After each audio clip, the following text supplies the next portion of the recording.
Hi, everybody. Welcome to Our Sinclair. I'm John. I'm Aaron. And today, Aaron, we're going to be talking about combat school. Ooh. This is an army simulator.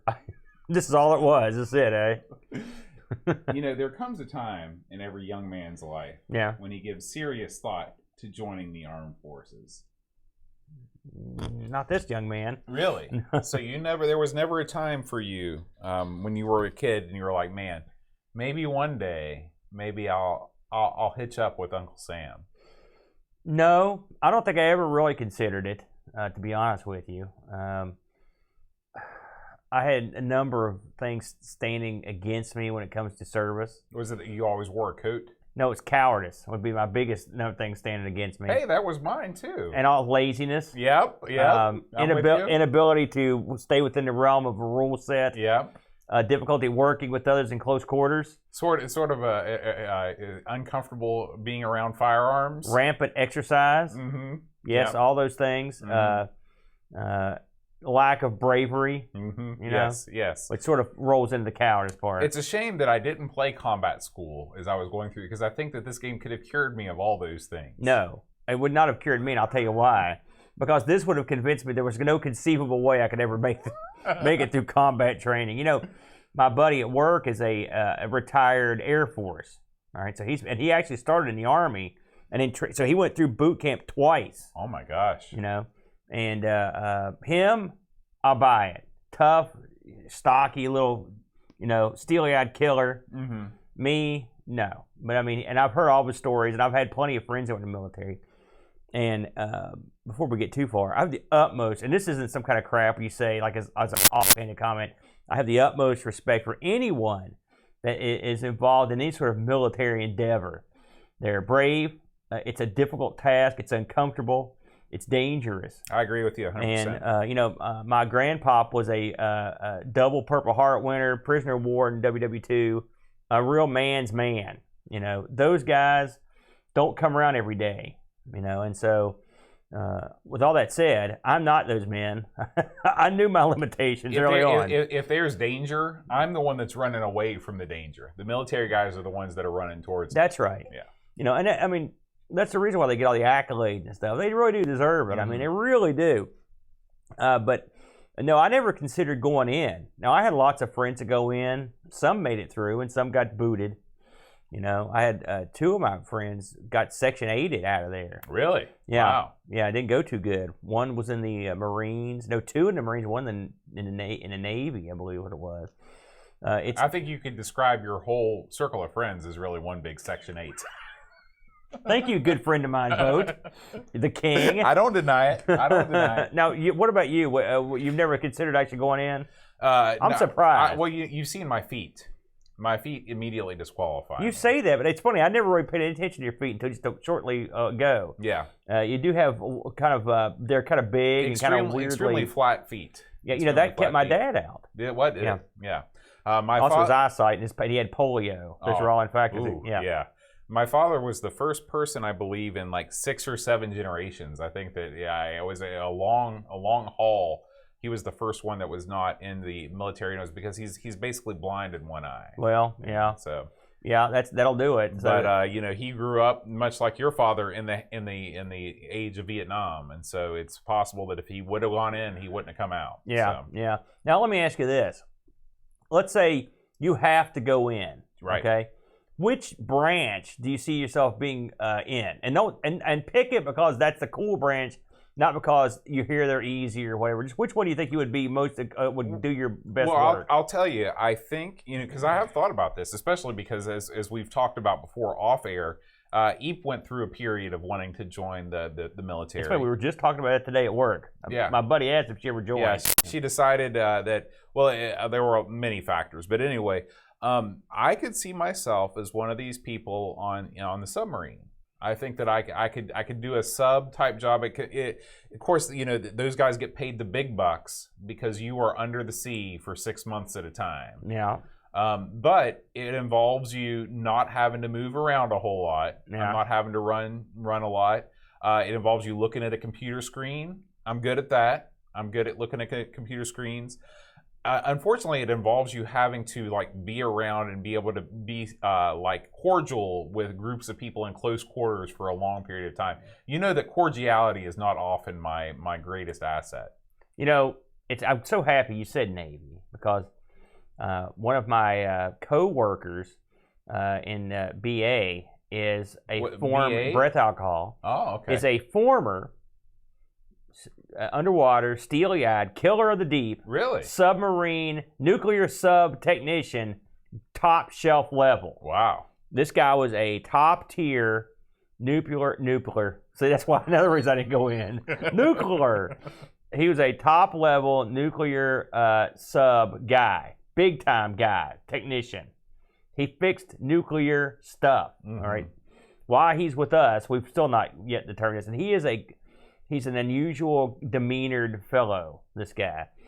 Someone else that served on a sub, one of your favorite people. Who do you think I know that served on a sub? Well, I don't know him. Rich? No. Big head? No. Pat? Shane. R. Monroe. Wow. He was another guy that served, and he has, if you go and listen to Pasture Seat Radio or some of the old retro gaming radios, he goes into his time on subs and goes into vivid detail about how they get rid of their garbage and their waste and what it's like to live down there. And he did a lot of playing video games down there. You know. Well, that was one of the things. Do you remember when the Xbox One, or when the idea of the Xbox One was bandied about, and there was the controversy about you'd always have to have an internet connection. And one of the things that was always brought up was there were all these guys that would be deployed in these areas with no internet, including, on subs and they wouldn't be able to play. Yeah. So it's funny you mentioned that. I know you don't really get into his stuff, but if you go back and listen to some of his Pasture Seat radios or retro gamers, go back and listen to the stuff that happens on these subs. It is unbelievable. You'll have to link me up because I am interested in the hearing stories about stuff like cross-dress shows, porn swapping, and all this other crazy stuff that happens. You would never hear about this anywhere else. Yeah. So I strongly recommend you check him out. Okay. That does not happen in combat school. No. No. When you graduate combat school, straight into the cross-dress pageantry. That's where you That go. doesn't happen. So let's get into it, Boatster. What do you think? Let's talk about it. So before we get into the ZX version, let's talk a little bit about the, I like to go way back and talk about the arcade version of this. Right. Now, right out of the gate, it's something I didn't know. Like, I always knew this game as Combat School, okay? Is there another name for it? Yeah. On Wiki and a couple other places I read, and also Claw, Killer List of Video Games. In North America, Combat School was released as Boot Camp. Are you serious? I have never seen a boot camp machine. Have you seen a Combat School machine? I think I have. I'm pretty sure Brent has seen your one. Your brother introduced me to this game. I've never seen it before. The Brent is a big fan of this one. In fact, on our Button Masher show, when he didn't pick this, I was stunned. What a successful show that was, by the way. Almost as big as the Black and White show. It was bigger than that, but not by much. So this game, of course, released by Konami. We've mentioned Konami a million times. They were wheeling a deal on the Specky. Yeah, they were. This came out, April 2nd. They didn't want to release on April 1st for the obvious reasons. No one would believe it. April 2nd, 1987. And this came out in the old Zilog Z80 CPU in the arcade. I wrote this down just because I thought it was interesting. Konami had up to current day, had released 432 different arcade machines in the CLOV database. Now listen, here's some other stuff that was out around when this was out. Okay, I thought this might be interesting. You've got, and see how many of these you remember. Ajax, Batlantis. I like that one. I like Ajax. That's a cleaning chemical. Yeah, Black Panther, Blades of Steel. I know that game. That's the one I know. Blades of Steel. Sonic Le Mans 24, Whiz Quiz, Top Gunner, which that one's another one I know, and Tokushu Butai Jackal, which I think is Jackal. I think if you ever played Jackal. Yeah, that is and a Konami game. So. Top Gunner and Jackal are maybe the same game. They're very similar. I know that. So this came out in '87, and you pick one of two Joes or grunts, dog faces, up and coming soldiers. I'm going to call you dog meat. Don't do that.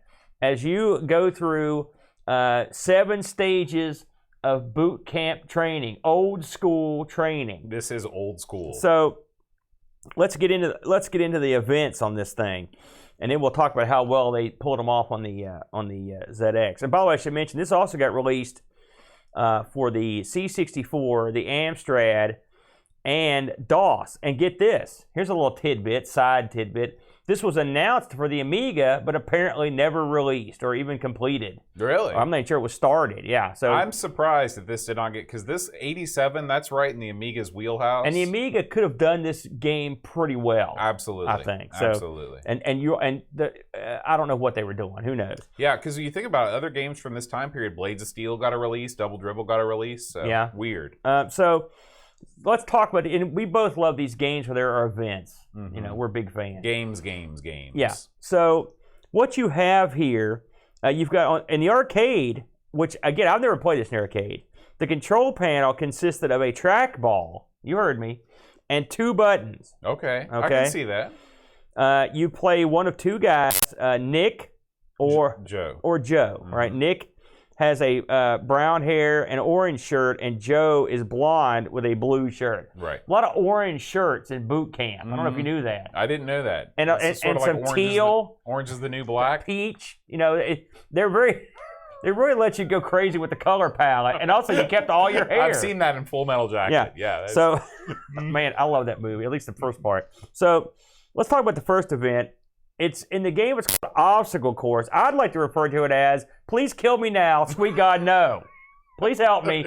Please, sweet Lord, give me strength." Because this event separated the errand from the game right here instantly. So what you do is you pick your guy. You can have 1 or 2 guys, all right? And some of this game is hot seat, some of it ain't, okay? So you pick 1 or 2 guys, and you go through the obstacle course. So explain the obstacle course to everyone. So the obstacle course is imagine track and field if you've played track and field. Yeah. You're running along a set path, and there are walls of various heights. Yep. Some walls you can hurtle over. Some walls require you to leap on the side and sort of clamber over. Yeah, which they automatically sort of do. Right. Yeah. What makes this game different than track and field is the waggle mechanic works much differently. Yeah, you have to actually waggle all 4 directions. Right, which they never make clear in the instructions. Yeah. And the way that the keys are laid out, if you're trying to play this on the keyboard Which of I the Spectrum, did. you will never, ever, ever do it right. Which I never did. Yeah. You have a better chance of running a 30-second mile playing QWOP than you do mastering this on the Specky keyboard. Yeah. Also, we should I mention there are monkey bars at the end after you go over the wall. Right. Yeah. The way that I actually did beat this first level. Okay. I want to know how. What I did was I actually had I used the joystick. Okay. That's step 1. Yeah. And I turned the joystick backwards, so the cable faced me. I had to use I'm more of a right arm waggler. I don't know if that's too TMI. No, that's you're a righty. And so I could get it done with this arm. Man. And then I could do it. Okay. Man, that is TMI. If you hadn't said that, I'd been fine. So, it's when I read that this had a track ball. Mm-hmm. Okay. I don't know how this would work with the trackball, but I can tell you one thing: it's going to work better than with the joystick right away because the joystick, and I can tell you right now, both work better than the keyboard. I've tried every... Let me ask you a question. Yeah. Were you able to successfully remap the buttons with the keyboard? Yeah. Oh, okay. Yeah. How did you do it? Because I hit redefine, I typed in the things. Is there like something you have to do on the main title screen? No, it worked. It worked perfectly. Here's the problem. You try to define those keys in a way that's going to make you successful. Yeah. Listen, I'm a good typist, but this is going to take a Brent level idiot that can sit there and bang on that thing like a Congo drummer on crack. You're going to have to go crazy on those things.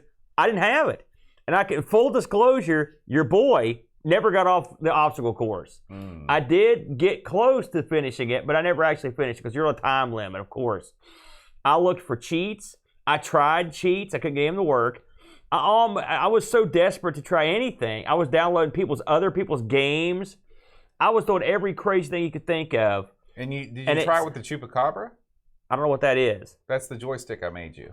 The Chupacabra. No, I didn't try it with the Chupacabra. You should have tried it with the Chupacabra. How would I have tried it with the Chupacabra? You plug it into your still adapter.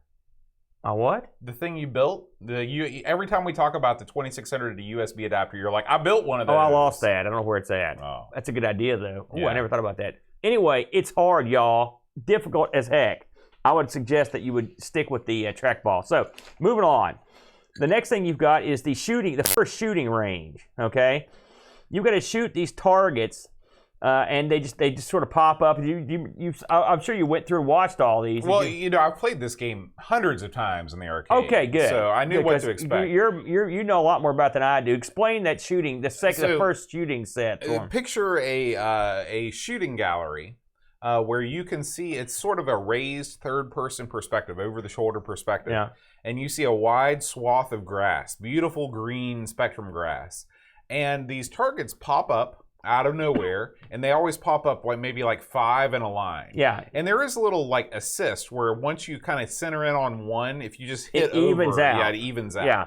And you just hit the button, and you've got to get 40 of these things to pass. And this is where I could not go on. Now, how far can you get in the arcade? In the arcade, I can get past that. I can get past what's the third event called? We might as well talk about it. The Iron Man. The Iron Man. I can get to the Iron Man. I don't think I can beat the Iron Man in the arcade. By the way, we should mention that we played the Olympic Games thing. We played. I think it was our very first episode, Hypersports. Yeah. Had a shooting element. Mm-hmm. I found that much more fun. Yes, and that game is great. It's much different than this one. It's a similar sort of viewpoint, but that's about where the similarities end. I didn't like this one as much. Yeah. And I had to go back and play the arcade game and then watch this just to try to even have something I could talk about because I schluffed up some bit. So the third one, Iron Man race. Again, why? Why would you do this? This is from a different angle, and you got to reach the goal. Top down. Yeah, a tick attack style. Right. Oh Lord, you've got to avoid obstacles and mines. You've got to go through a lake. You can either swim in the lake or you can get a boat. All right.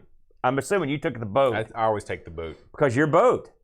And you've got to get across the finish line before the time runs out, like you did the first level. Again, I couldn't get past this in the arcade, but I did cheat in the arcade version, and I couldn't even get to this in the Spectrum version. And we'll get back to how we talked about how the transition went later. So after that, you've got another shooting range, but in this one, you have moving targets. They're like little robotic tanks or something that come out. Yeah, and this is very. I mean. This one's better. This impressed me. Yeah. I like to see these because there's an illusion. It's very Space Harrier-esque. Yeah. Of a scaling sprite coming towards you. Yeah. It's okay. Yeah. They did a good job on the arcade and on this. I thought they did pretty good. I thought this was more fun than the first shooting round. Absolutely. Now this is a wacky one, and I think this doesn't make any sense to be in here. Arm wrestling. Listen, man, when you're in basic. That's what the drill sergeant comes out and he's like, and if you really want to get through this thing quick, you better watch over the top a whole bunch and then face me.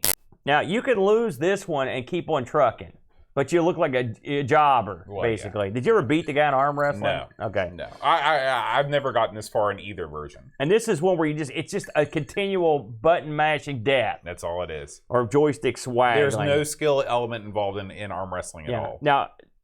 The next one is the shooting range number 3. Now in this one, I like this because you've got your drill sergeant beside you, and he'll go like, fire, and there's thing, and he'll go burn, and it looks like a reverse Wheel of Fortune board. Sort of. and then these boards will pop up, and they'll be like, one or two or three will have the little sergeant's hat or on it or face. Don't shoot that one. Right. You shoot all the other ones, and so it's this one. It's sort of like what's that? Yep. Look at you. We're on the same. We got the vibes going.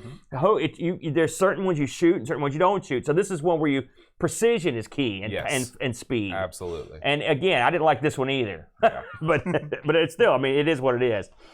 So then, once you get through that. Then it's time for the main event. And then, since you mentioned Full Metal Jacket, this is the scene Where you shoot the drill where you sergeant? shoot the drill sergeant and shoot yourself. That's the way I wanted to do it at the first event. No, you have to fight and beat down your drill sergeant in hand-to-hand combat. Right.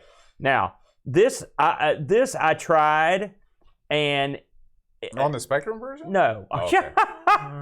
no, in the arcade. Okay. And I never won, and so I gave up. So what do you think of this bit? I mean, it's literally you know what it reminded me of was Yar Kung Fu. Mm-hmm. You kind of hop in. It's a lot like a real lame version of Yar Kung Fu. Did Konami make Yar? I think they did, didn't they? I think well, they that did. was Data East. I think No. did it. Well, no, because Data East is a U.S. company. I thought Data East did Yar Kung Fu. They might have published it here, but I think it was originally Konami. Oh, well, maybe. So anyway, this was a lamer, stupider. Maybe it was Capcom. No, it was not them. Version of that. So, what's funny about this game is, in the arcade, you have like this graduation ceremony. You don't have it so much on the Spectrum version. In the arcade, it's a pretty elaborate ceremony where that guy's giving a speech, and everybody throws their hats up in the air, you know. Well, then you find out that the president's been kidnapped. Now, that's sort of where the Spectrum version picks up, because the drill sergeant says, and this is both kids, because don't be a chicken. So you've just graduated, time to go rescue the president. This is like the Twilight Zone-esque twist at the end of this game. Like, you think you're into combat school, man, I made it, I graduated, oh, here's a twist. You know what it reminded me of was the Police Academy 1. You ever seen that? In Police Academy... Who's in that? Leslie Nielsen? No. It has Steve Guttenberg, the guy that makes all the crazy sound effects. I know that is in guy. it. What's his name?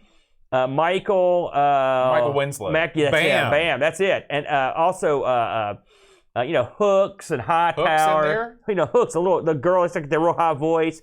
Stop or I'll shoot. The guy from The Graduate. No, it's the guy. And then the guy from Dennis Hopper. No, Hooks. Daniel Quaid. Hooks.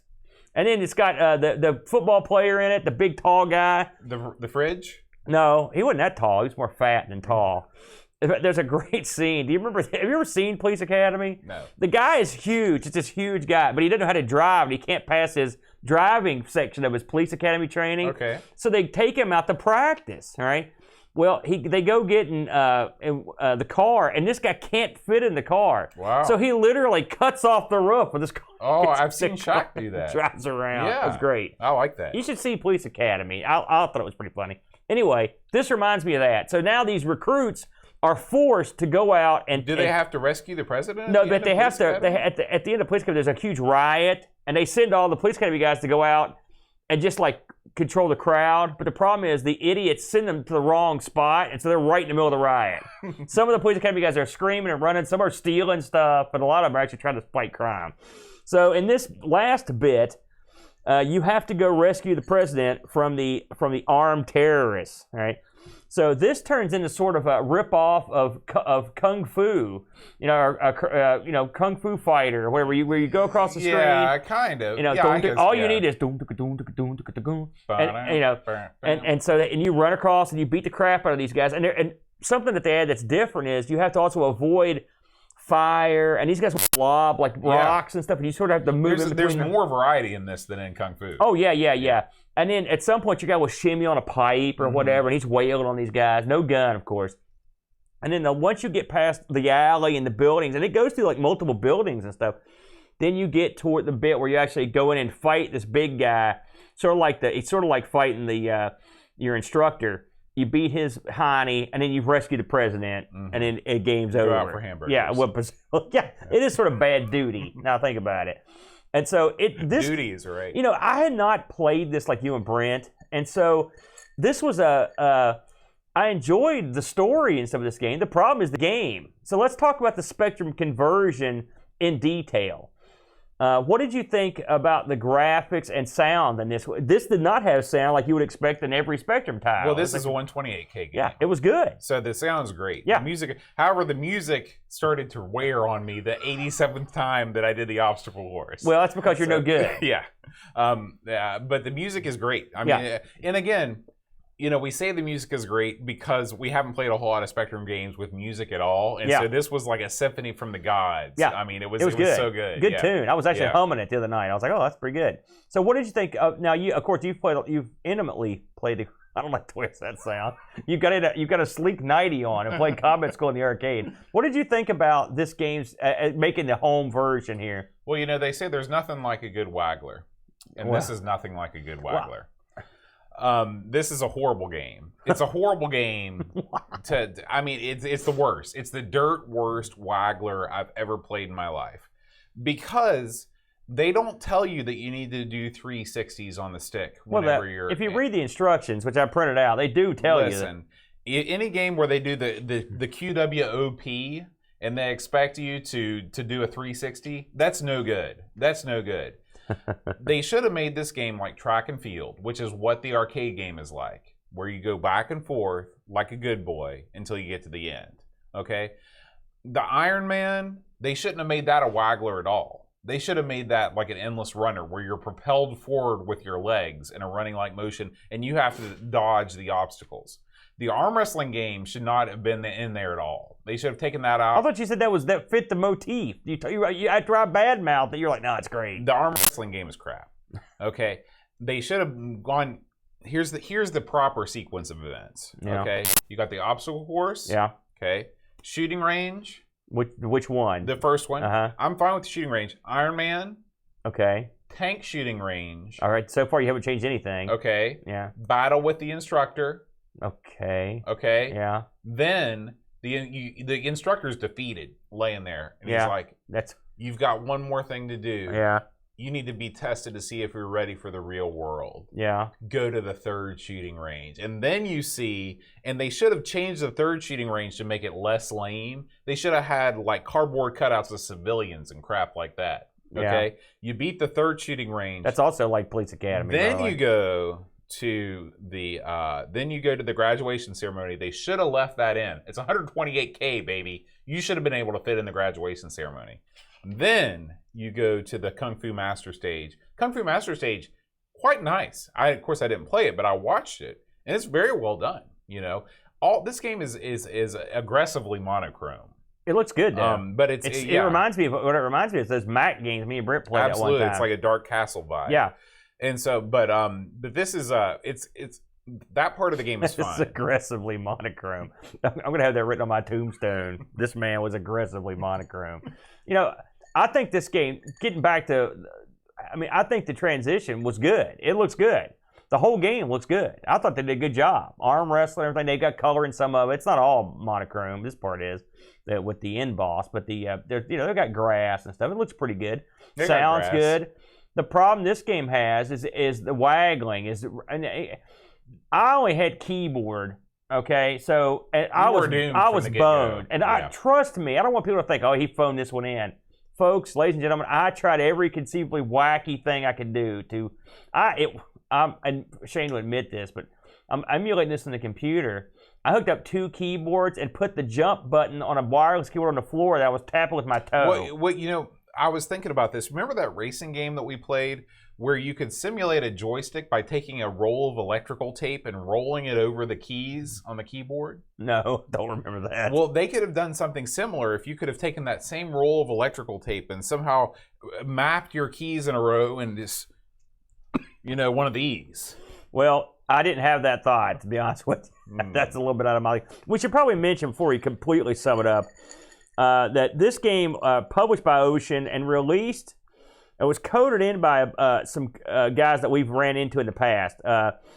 Coded by Mike Lamb. Mm-hmm. He worked on the Arkanoids, Batman the Movie, Pool Renegade, and Target Renegade, and RoboCop, Top Gun, and Le Mans. So we've run into some of those. The other guy that coded it was Andrew Deacon. Did Addams Family, Athena. I love the name of this one. Labyrinthian.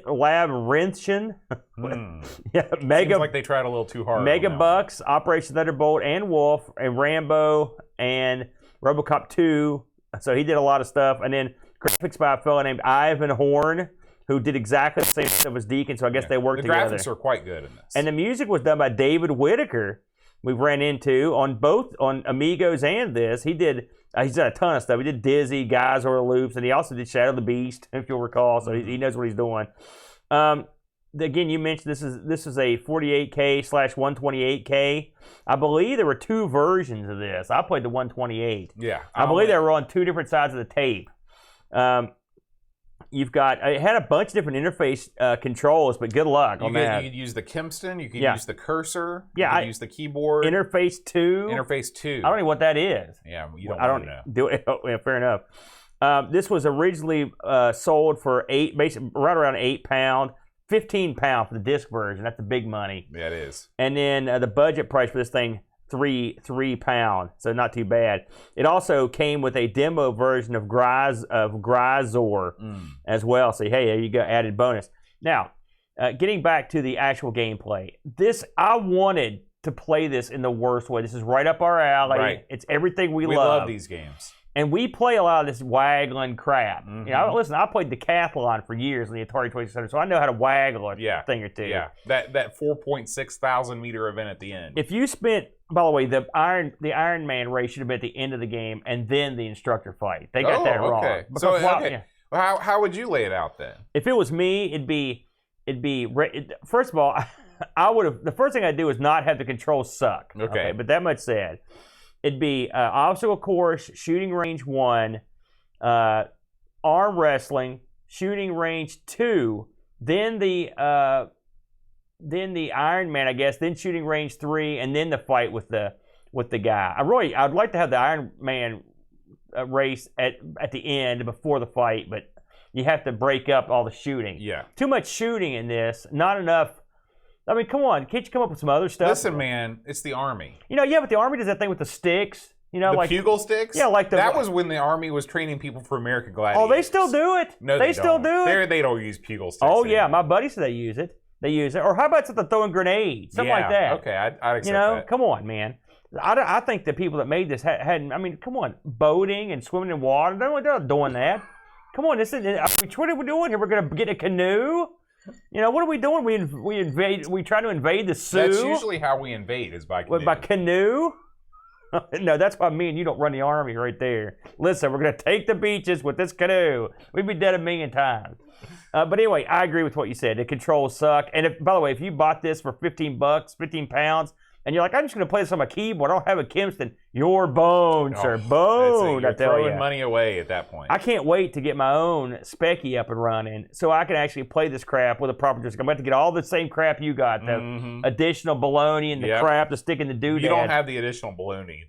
It's not even worth trying. Yeah, but I mean, effectively, what I'm going to have is just the old smaller Specky with nothing. But I'll put some work into it just so I can have a joystick. So anyway, I wasn't. Oh, I've got a spare joystick adapter. Oh, sweet, good deal. So anywho, there you go. Now, you know, so I guess we could both agree we liked every part of this game except for the actual game, which was unplayable. Yes. All right, there we go. The World of Spectrum folks, they saw it a different way, Bode. 8.02 on this one out of 10. Interesting. Yeah. The Computer and Video Game Crew gave it 8 out of 10. Crash gave this a 93%. Massive. Which means this would have been a crash smash, no doubt. Sinclair User gave this a 9 out of 10, and your Sinclair gave it a 9 out of 10. We did get some user reviews. Oh, I had no doubt. If you will pass me your phone, because our phone is currently used as a streaming device. Okay, I happen to have these reviews standing by here, so let me grab them real quick. The thing about it is, these reviews are way too high, Bo, in my opinion. What do you think? We'll pass that over here. Here you go. We'll read them up real quick. Oh, you had to go the right. That's all right. I got the right channel here. So we did get a couple of these. Chris Fold says, Combat School. My arm hurts. It really hurts. Yeah. I remember this being rock solid from back in the day, but with these old arthritic arms, it is too much for me. The first event requires insane waggling and timing schools. The non-waggling events are simple and fun, but I just don't have the stamina for this one. A few tweaks to the difficulty level, and it could have been great. 5 out of 10. And our newest Clive's Club member, Paul, a.k.a. Hermski. The Herm. He says 6 out of 10. He puts a score right up front. Yeah. No beating around the bush. No. I was never a fan of the button mashing games, but I remember playing this title purely for the shooting trials. However, getting there was a frustrating, tiresome pain.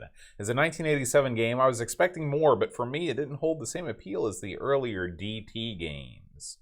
Not sure what he means. Daley Thompson. Oh, man, you're on it. The final end mission was a bonus if you had any energy left, putting everything you'd learned into practice. The Iron Man race mode made me chuckle watching the way the sprites animate whilst running. He looks like he's literally running in commando. So, and as always, if you're a member of our Discord channel by being a Patreon supporter, you can post your own review for us to read on the show.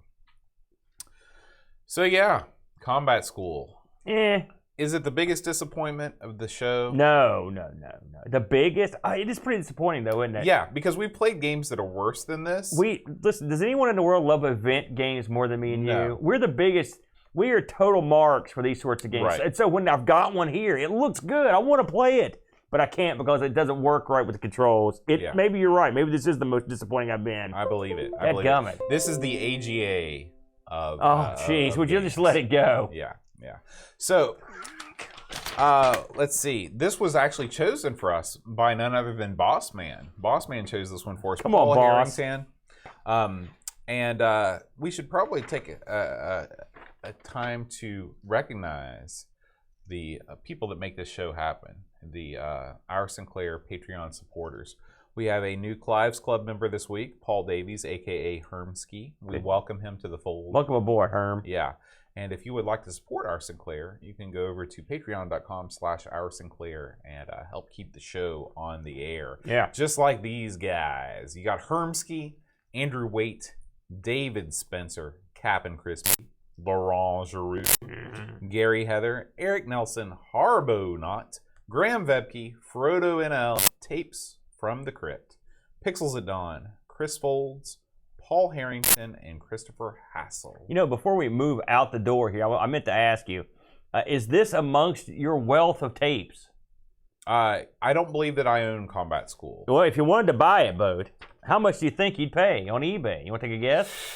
I'm going to guess that this one is, it's expensive. I would not have guessed No, my fingers are hurting. I don't Okay. understand that. That's $2 to $4. You're ringing the... $2 to $4. Terry loves it when you do that. I know. $2 to $4. I was just tricking you with the money symbol. Yeah, you did trick me. $2 to $4. So you could own this one, Bode. I'm going to have to check the grand collection over there. You could own it so you could kick it. Yeah. That's what these tapes are, just the right size of the drop kick. You know, I thought, I briefly considered becoming a punter.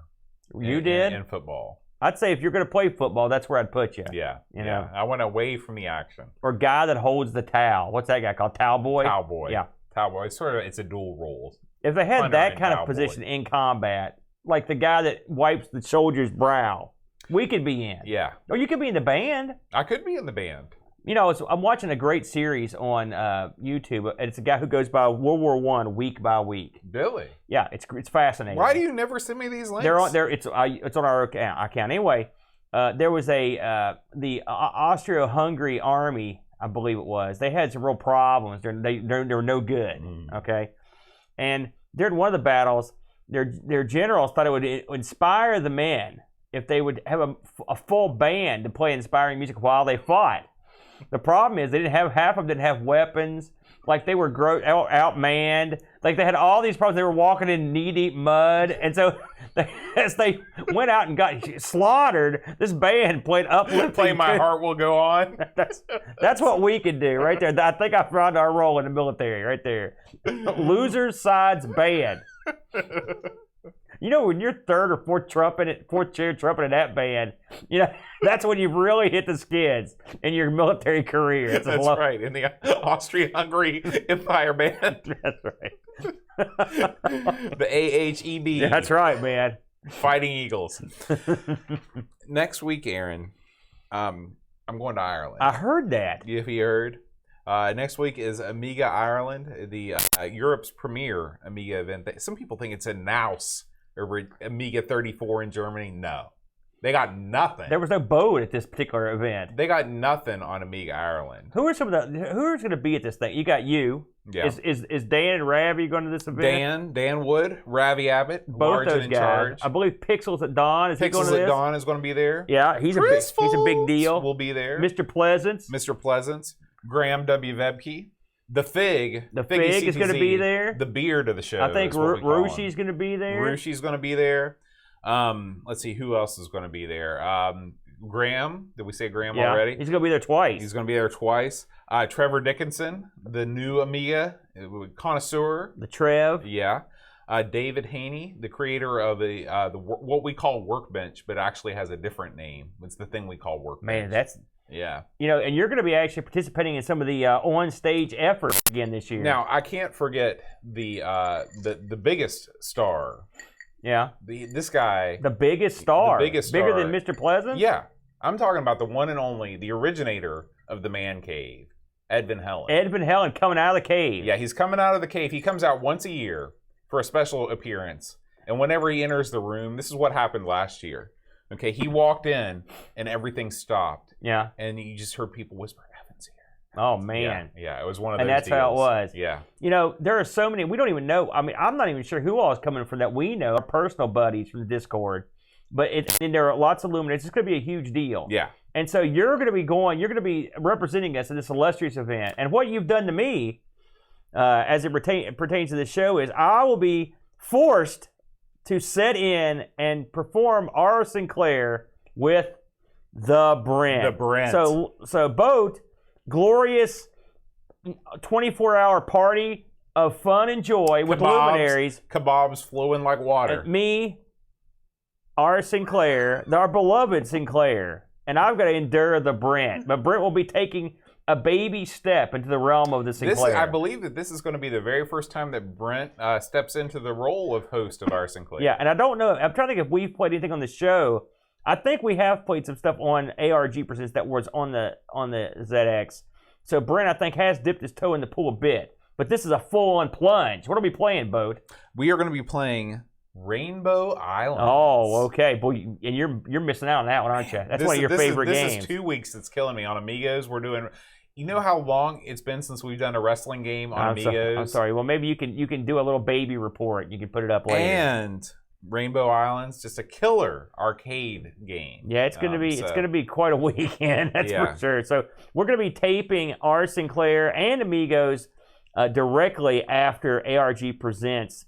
A week from I don't know when this come out. It'll be the Sunday after you hear this. That's right. You will be on. So just tune in for ARG. Stay for everything else. So really, stay for ARG. Watch the other things you like, and hopefully our hillbilly internet will stand up. We'll see how it goes. Absolutely. All right, guys. We will see you next week, and until then, rewind tape and press play.